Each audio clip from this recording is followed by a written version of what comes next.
Hello friends, welcome to my YouTube channel. আমি তৌফিক আর আপনারা দেখছেন তাজ। তো বন্ধুগণ, খুব তাড়াতাড়ি রিয়েলমি লঞ্চ করতে চলেছে তাদের অন্যতম বাজেট কিলার ফোন মানে রিয়েলমি 10, যেটিতে থাকবে মিডিয়াটেকের অন্যতম সেরা প্রসেসর এবং সাথে থাকবে সুপার অ্যামোলেড ডিসপ্লে। তাছাড়া আরও অসাধারণ কিছু স্পেসিফিকেশন থাকবে এই ফোনটিতে।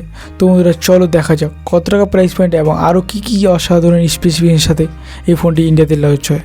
তো চলো ভিডিওটি শুরু করা যাক, লেটস স্টার্ট। সো ফ্রেন্ডস, এই ফোনটি যদি আমি ডিসপ্লের কথা বলি তাহলে এটি থাকবে 6.4 ইঞ্চ সুপার অ্যামোলেড ডিসপ্লে, সাথে থাকবে 90 হার্জের রিফ্রেশ রেট।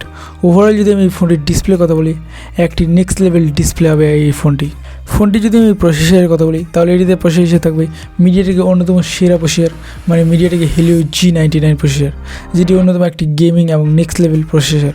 এই প্রসেসরটির ফলে আপনি বড় বড় গেম যেমন BGMI, কল অফ ডিউটি ইত্যাদি গেম খেলতে পারবেন খুব স্মুথলি। ফোনটি যদি আমি র্যাম ভেরিয়েন্টের কথা বলি তাহলে এটিতে থাকবে 4GB র্যাম এবং 128GB স্টোরেজ। ওভারঅল যদি আমি এই ফোনটির র্যামের কোয়ালিটি বলি তাহলে যথেষ্ট ভালো কোয়ালিটি পাবেন আপনি এই ফোনটির যদি আমি ডিজাইনের কথা বলি তাহলে এটি রিয়ারের ডিজাইন সত্যি অসাধারণ এবং একটি প্রিমিয়াম ফিল দেয় এই ফোনটির ব্যাক প্যানেল প্লাস্টিক, কিন্তু আমার মনে হয় যে এই প্রাইস পয়েন্টে মানে 15,000 টাকা প্রাইস পয়েন্টে এই ব্যাক প্যানেলটা যথেষ্ট ভালো আছে এবং ডিজাইনটিও যথেষ্ট ভালো। এইবার আসা যাক ক্যামেরাতে। তো বন্ধুরা, বর্তমানে রিয়েলমির ক্যামেরাও যথেষ্ট ভালো পারফরমেন্স করতেছে এবং এই ফোনটি যদি আমি ক্যামেরার কথা বলি তাহলে এটির রিয়ারে থাকবে ডুয়েল সেটআপ ক্যামেরা, মানে এক্সট্রা কোনো ক্যামেরা বা বেফালতু কোনো ক্যামেরা এটাতে থাকবে না।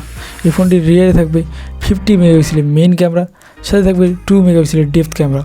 ওভারঅল এইসব ক্যামেরা দিয়ে আপনি ফুল এইচডিতে ভিডিও শ্যুট করতে পারেন এবং যথেষ্ট ভালো ফটো এবং ভিডিও তুলতে পারবেন। ফোনটি যদি আমি ফ্রন্ট ক্যামেরার কথা বলি তাহলে এই ফোনটিতে ফ্রন্ট ক্যামেরা হিসেবে পাবেন 16 মেগাপিক্সেলের ফ্রন্ট ক্যামেরা, যেটি দিয়ে আপনি একটি ভালো কোয়ালিটির ফটো এবং ভিডিও তুলতে পারবেন।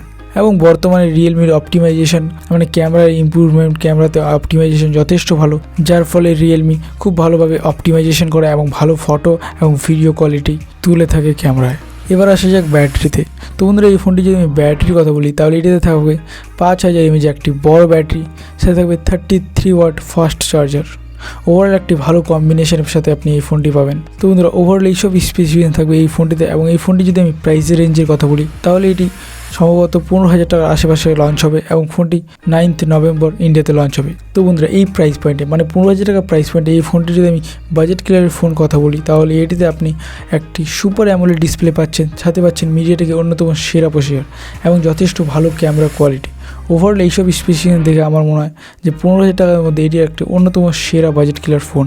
এবং রিয়েলমি আসার পর রেডমিকে যথেষ্ট ভালো টক্কর দিচ্ছে রিয়েলমি এবং ভালো ভালো কোয়ালিটি ফোন লঞ্চ করতেছে কম প্রাইস পয়েন্টে, যেটি আগে শুধু রেডমি করতে পারতো, কিন্তু এখন রিয়েলমিও এই প্রাইস পয়েন্টে মানে বাজেটের মধ্যে একটি ভালো ফোন লঞ্চ করতে পারছে। আমার মনে হয় যে এই ফোনটি একটি ভালো বাজেট কিলার ফোন হবে। আপনার কি মত তা অবশ্যই কমেন্ট করে যাবেন। আজকে এই পর্যন্ত, দেখা হচ্ছে পরের ভিডিওতে। ভিডিওটি যদি ভালো লাগে তো অবশ্যই লাইক করবেন এবং চ্যানেলটিকে সাবস্ক্রাইব করবেন। Thanks for watching.